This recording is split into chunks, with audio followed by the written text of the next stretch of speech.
Guys this है Neha. Welcome to my YouTube channel. आपका rising star academy में स्वागत है।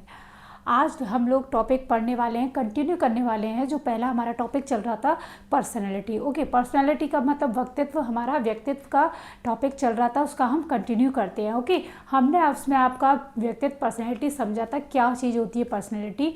आपको आई होप समझ में आ गया होगा। क्या होता है, एक मुखौटा होता है किसी भी चीज़ का, उसमें मुखौटा लगा दिया, वो पर्सनैलिटी होती है। किसी का रंग रूप बता रहा है, उसका नेचर बता रहा है, उसका स्वभाव बता रहा है। ओके, तो ये आपका, उसकी हमने परिभाषाएं देख ली, उसके टाइप्स देख लिए, किस किस ने टाइप्स दिए हुए हैं।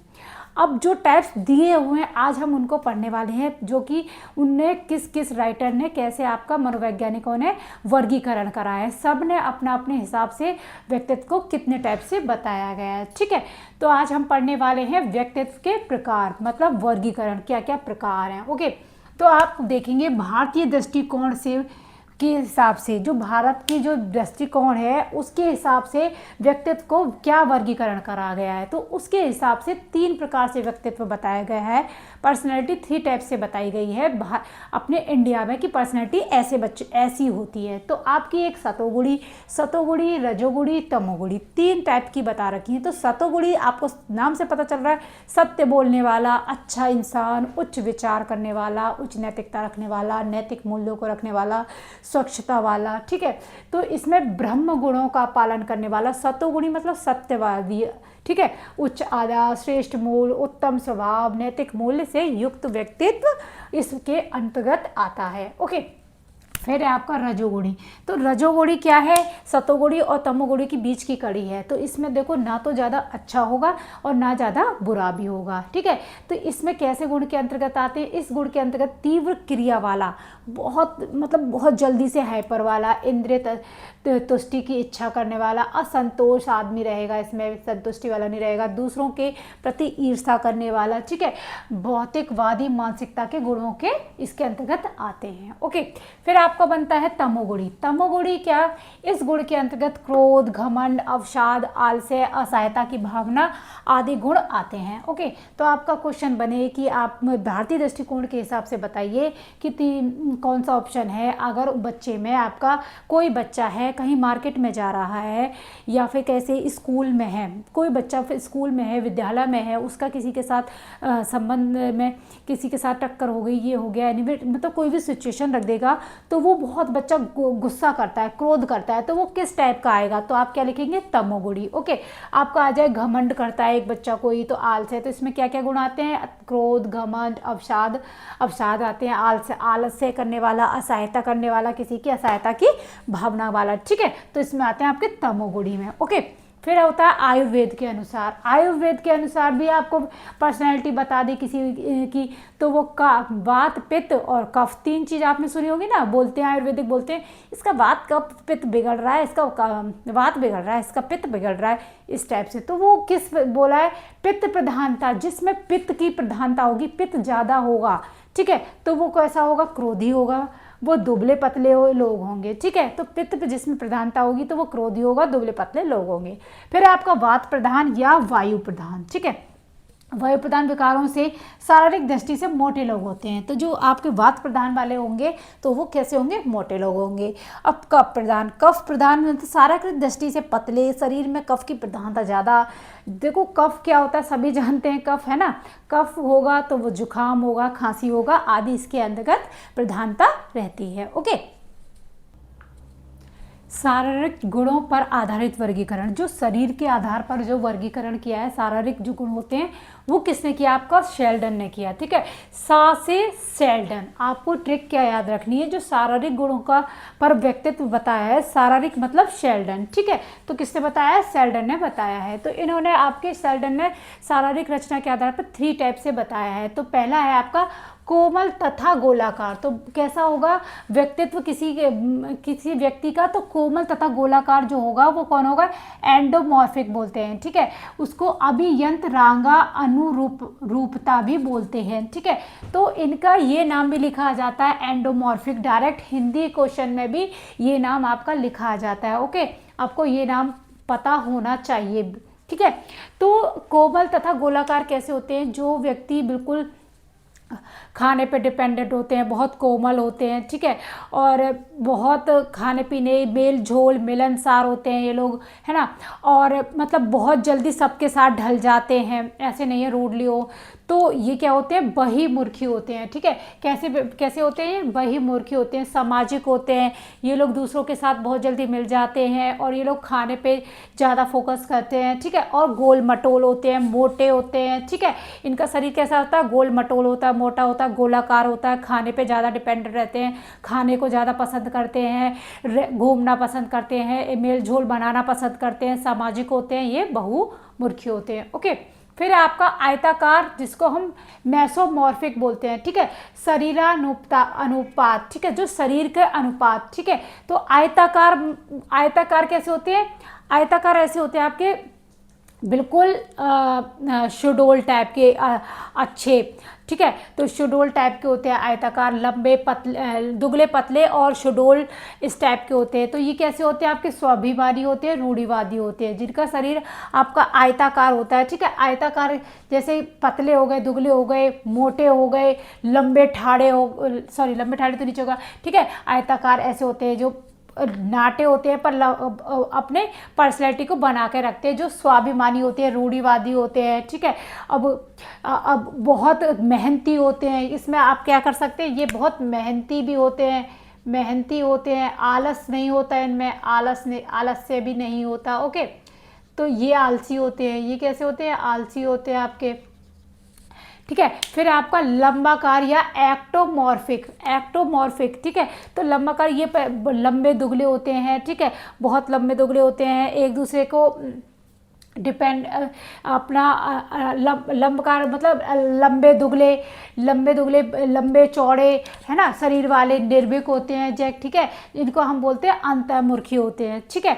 फिर आपका है क्रैमचर का वर्गीकरण। क्रैमचर ने आपको 4 टाइप से वर्गीकरण किया है पर्सनालिटी को। ओके, तो इन्होंने शरीर के रचना के आधार पर ही बताया है, इन्होंने शरीर के संरचना के आधार पर इन्होंने भी सेम इनके ही तरह है, ठीक है। इनके पॉइंट इन्होंने 3 बताए हैं, इन्होंने 4 बता दिए हैं। तो इनका भी एक पॉइंट बनता है गोलाकार, ठीक है, गोलाकार, इनका भी गोलाकार होता है, ठीक है। फिर इनका लंबकार हो गया, तो इनका भी लंबकार हो गया। आयताकार योग्य शुडोल, इनका यहाँ पे इन्होंने आयताकार नाम दे दिया, इन्होंने शुडोल दे दिया, ठीक है। 4 पॉइंट इन्होंने बढ़ा दिया डायस्प्लास्टिक, जिसको हम मिश्रित बोलते हैं, मिश्रित भी लिखा हो सकता है आपको, डायस्प्लास्टिक भी लिखा हो सकता है। ओके, तो गोलकाय कैसे होते हैं, जैसे मैंने बताया ना, मोटे चौड़े, खाना पसंद करने वाले, आलसी, एक जगह बैठे वाले और घूमना फिरना पसंद करने वाले, है ना, सामाजिक होते हैं, ठीक है, सामाजिक प्रेमी होते हैं, मिलनसार करने वाले होते हैं, ठीक है। फिर लंबकाय कैसे होते हैं, आपके लंबे चौड़े होते हैं, ठीक है, और आपका लंबे चौड़े होते हैं, मेहनती होते हैं। ये कैसे होते हैं, एकांत प्रिय होते हैं, इनको एक जगह ही पसंद, एकांत प्रिय होते हैं, चिंतित वाले होते हैं, चिंता करने वाले होते हैं, आत्म केंद्रित होते हैं। लंबकाय कैसे होते हैं, आत्म केंद्रित होते हैं, ठीक है। फिर आपका शुडोल काय मतलब समझो आयताकार। शुडोल काय जैसे इनका शरीर बहुत गठीला होता है, बहुत जैसे नहीं कहते सॉफ्ट, ये तो हो गए सॉफ्ट टाइप के, इनका शुडोल शरीर होता है, बिल्कुल हष्ट पुष्ट होते हैं और तंदुरुस्त होते हैं, निर्भीक होते हैं, बहुत साहसी होते हैं, ये लोग फौज टाइप के लोग इसके अंतर्गत आते हैं, ठीक है। डायप्लास्टिक में कैसे होते हैं, मिश्रित होते हैं, सभी तरह के, तीनों टाइप के होते हैं, इसमें ऐसा कुछ ही पर्सनल नहीं बताया कि ये ऐसे होते हैं, ठीक है। फिर आपका शारीरिक द्रव्यों के आधार पर वर्गीकरण। शारीरिक द्रव्य, जो शरीर में द्रव्य होता है वो किस टाइप से बताया है, तो आपका ये किसने शारीरिक द्रव्यों के आधार पर किसने वर्गीकृत करा है, हिप्पोक्रेटस ने इसका वर्गीकरण किया है व्यक्तित्व का। किसने, हिप्पोक्रेटस ने, किसका, शारीरिक द्रव्यों के आधार पर। ओके, तो इन्होंने बताया 4 टाइप से, क्रोधी, उत्साही, निराशावादी और विरक्त, ठीक है। जो क्रोधी होते हैं तो उनमें कैसा होता है, इनका शारीरिक जो द्रव्य होता है वो पीला होता है। जो क्रोध होंगे, सही बात है, आप गुस्सा करते हो तो शरीर आपका लाल तो पड़ता है, अंदर से कैसा होता है, पीला हो जाता है, खून जल जाता है। जो क्रोध करते हैं, जो गुस्सा करते हैं, उनका खून जल जाता है। कहते हैं ना, कोई बच्चा होता है बहुत, घर में आपके बच्चा होता है तो बड़े बूढ़े कहते हैं ये बड़ा धुजता है, दूसरों को देख के जलता है, ईर्ष्या करता है, मतलब धुजता है, मतलब हर समय कू कू कू कू कू करता है। तो जब भी पीला पड़ रहा है इसका शरीर, जब भी कमजोर है, कमज़ोर बच्चे को हम लोग ऐसे ही तुलना करते हैं ना, बड़े बूढ़े लोग हैं, गांव के लोग हैं, तो वो यही कहते हैं कि ये धुजता बहुत होगा, ये बहुत लड़ता होगा, ये बहुत चिड़चिड़ा होगा। तो ये कैसे? क्योंकि उनका बहुत पतला है, वो उसका शरीर पतला है, वो बहुत आपका शारीरिक द्रव्य कैसा है उसका, पीला होता है। तो ये कैसे होते हैं आपके? चिड़चिड़े होते हैं, क्रोधी होते हैं, ठीक है, बेचैन होते हैं। क्रोधी हो गए जो क्रोध वाले, तो क्रोधी होंगे, चिड़चिड़े होंगे, बेचैन रहते हैं लोग, अधिकतर बेचैनी सी होती है, क्रोधियों में अधिकतर बेचैनी होती है, ठीक है। फिर आपका उत्साही, उत्साही मतलब बोले तो आपका गोलाकार टाइप के, कोमल का टाइप के उत्साही, बहुत अपना मौजी आदमी। मौजी आदमी कैसा? खाया पिया, कोई टेंशन नहीं ली, किसी से कुछ नहीं हुआ, हाँ उसने कह दिया उसकी सुन ली, उसकी सुन ली, उसकी सुन ली, तो वो उत्साही होते हैं। बट इनका शारीरिक द्रव्य कैसा होता है? रक्त द्रव्य होता है। तो जो हमारा ब्लड होता है ना, वो होता है इनका शारीरिक द्रव्य क्या होता है? रक्त द्रव्य होता है उत्साही लोगों का, ठीक है। ये कैसे होते हैं? खुशमिजाज होते हैं, आशावादी होते हैं, बहुत अच्छे होते हैं ये, ठीक है। फिर आपका हो गया निराशावादी, निराशवादी, ओके। तो निराशवादी में इनका शरीर शारीरिक द्रव्य कैसा होता है? काला होता है। कैसा होता है? काला होता है। जब आप निराशावादी होंगे तो द्रव्य कैसा पड़ जाएगा आपका? काला हो जाएगा। जब बिल्कुल भी एक ही जगह पड़े रहोगे, ना सोचोगे ना कुछ करोगे, बिल्कुल ना हंसोगे ना कूदोगे, चिंतित करते रहोगे, तो खून कैसा पड़ जाएगा? काला पड़ जाएगा। निराशावादी हो जाओगे, विषादी हो जाओगे, कुंठित हो जाओगे, तो आपका शरीर कैसा पड़ेगा? काला पड़ेगा। ऑफकोर्स जब आप चिंता करते रहोगे तो खून जलेगा ना, खून काला हो जाएगा। तो ऐसे याद रखो, मैडम क्या बता रही है, ऐसे याद रखो कि खून काला पड़ गया। कैसे पड़ गया? आप जब निराशावादी हो, बिल्कुल कुछ करने का मन नहीं कर रहा, बहुत आलसी हो गए हो, मुझे कुछ नहीं करना, ये वो, तो वो कैसे हो जाओगे? आपका ब्लड कैसा हो जाएगा? शारीरिक द्रव्य कैसा हो जाएगा? शरीर का द्रव्य काला पड़ जाएगा, ओके। फिर होता है विरक्त। विरक्त में कोई रक्त नहीं हो, इसमें कोई शारीरिक रक्त नहीं पाया जाता। बट ये होते कैसे? आपके बहुत शांत होते हैं, ना इनमें काला होता, ना पीला होता, ना रक्त द्रव्य होता, ना लाल होता। रक्त द्रव्य मीन्स बोले तो लाल आएगा यहाँ पे, ठीक है। विरक्त शांत, कमजोर और संवेदनशील और निष्क्रिय होते हैं। जो विरक्त होते हैं बिल्कुल शांत मिजाज के होते हैं, ना कठोर होते हैं, ना तेज होते हैं, ना गुस्से वाले होते हैं, ना निराशावादी होते हैं, ना उत्साही होते हैं, वो बिल्कुल शांत होते हैं। विरक्त मतलब बिल्कुल शांत हो जाना, रक्त मतलब कुछ है ही नहीं, ठीक है। तो ये कैसे होते हैं? शांत होते हैं, कमजोर होते हैं, संवेदनशील होते हैं और निष्क्रिय होते हैं, ठीक है। तो ये आपका शारीरिक द्रव्यों के आधार पर हो गया। टाइप ए तथा टाइप बी वर्गीकरण, ठीक है। तो आपका टाइप ए और टाइप बी वर्गीकरण किसने दिया है? फ्रीडमैन और आपका रोजेमैन ने दिया है, ठीक है। तो जो फ्रीडमैन और रोजेमैन ने टाइप ए टाइप बी बताया, तो इसमें 4 टाइप के हैं, type A, type B, type C, type D, okay. तो टाइप ए कैसे होते हैं? इस व्यक्तित्व वाले लोगों में उच्च स्तरीय अभिप्रेरणा होती है। टाइप ए मतलब अच्छे से नीचे समझ लो, जैसे अच्छा है वो टाइप ए हो गया, फिर थोड़ा क्या बी हो गया, फिर और कम है सी, इस टाइप से, ठीक है। तो इस व्यक्तित्व वाले लोगों में उच्च स्तरीय अभिप्रेरणा होती है, कैसे? बहुत हाई लेवल की अभिप्रेरणा होती है, ठीक है। धैर्य की कमी होती है। क्या होती है? धैर्य की कमी होती है, बहुत उत्साहित होते हैं। समय की कमी होती है उनमें, ठीक है, समय की कमी का अनुभव करना। तो वो बहुत, जो समय की कमी का अनुभव करना, जैसे कि बहुत उत्सुक रहते हैं, बहुत जल्दी करने की सोचते हैं, बहुत ज़्यादा उच्च स्तरीय से रहते हैं ना, तो बहुत ये रहा ना उतावलापन की वजह से जब कोई भी इंसान उतावला होता तो उन्हें समय की कमी का अभाव है, जब भी तो उतावलापन रहता है, धैर्य की कमी रहती है तभी तो उतावलापन है। कार्य के बोझ में हमेशा लदे रहने का अनुभव पाना। जब आप उतावले रहेंगे तो आप यही सोचेंगे मेरा ये भी पड़ा है, मेरा वो भी पड़ा है, और बहुत मतलब धैर्य की कमी रहेगी, ठीक है। तो टाइप ए व्यक्ति वाले व्यक्तित्व अतिरिक्त दान और कॉर्नरी हृदय रोग के प्रति ज़्यादा संवेदनशील होते हैं। तो ये कैसे भी होते हैं? ये ऐसे भी होते हैं, कॉर्नरी हृदय रोग होता है इनके अंदर, जो जिनको हार्ट अटैक पड़ता है। जो इंसान उतावले होंगे तो कैसे होते हैं? इनको हार्ट अटैक वाले टाइप के होते हैं। तो व्यक्तित्व वाले व्यक्ति अतिरिक्त दान भी देते हैं, ठीक है। तो ये कैसे होते हैं? कोरोनरी हृदय रोग वाले होते हैं, ठीक है। फिर आपका टाइप बी वाले व्यक्तित्व को टाइप ए व्यक्तित्व की विशेषता के अभाव के रूप में समझा जा सकता है। जो इसकी कमी होती है वो टाइप बी की होती है, ठीक है।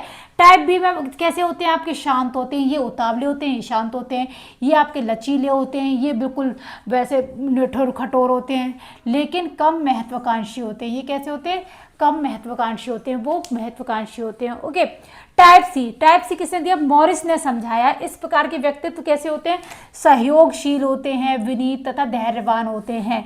टाइप सी में कैसे आ गए आपके, धैर्यवान हो गए, ये थोड़े शांत हो गए, ये सबसे ज़्यादा, ये थोड़े शांत, फिर ये आपके धैर्यवान हो गए, ठीक है, विनीत हो गए, सहयोगशील हो गए, जो कैंसर जैसे रोग के प्रति संवेदनशील होते हैं, ठीक है, और कर्तव्यनिष्ठ होते हैं। तो इसमें कैसे रोग आएगा, सी से आपका कैंसर रोग, ठीक है।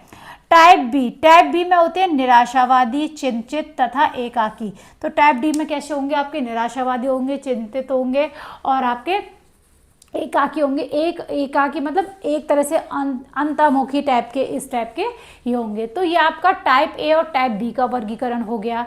अब और भी टाइप्स के वर्गीकरण है, जुंग का वर्गीकरण, आलपोर्ट का वर्गीकरण, आईजेंक का विशेष उपागमन, बहुत कुछ है अभी, वो हम नेक्स्ट वीडियो में पढ़ेंगे। वीडियो बहुत बड़ी हो जाएगी। आई होप आप लोगों को वीडियो पसंद आएगी, तो प्लीज़ थोड़ा सा लाइक कर दिया करिए, आप लोग लाइक नहीं करते। लाइक करें, सब्सक्राइब करें और ज़्यादा से ज़्यादा शेयर करें। Thank you.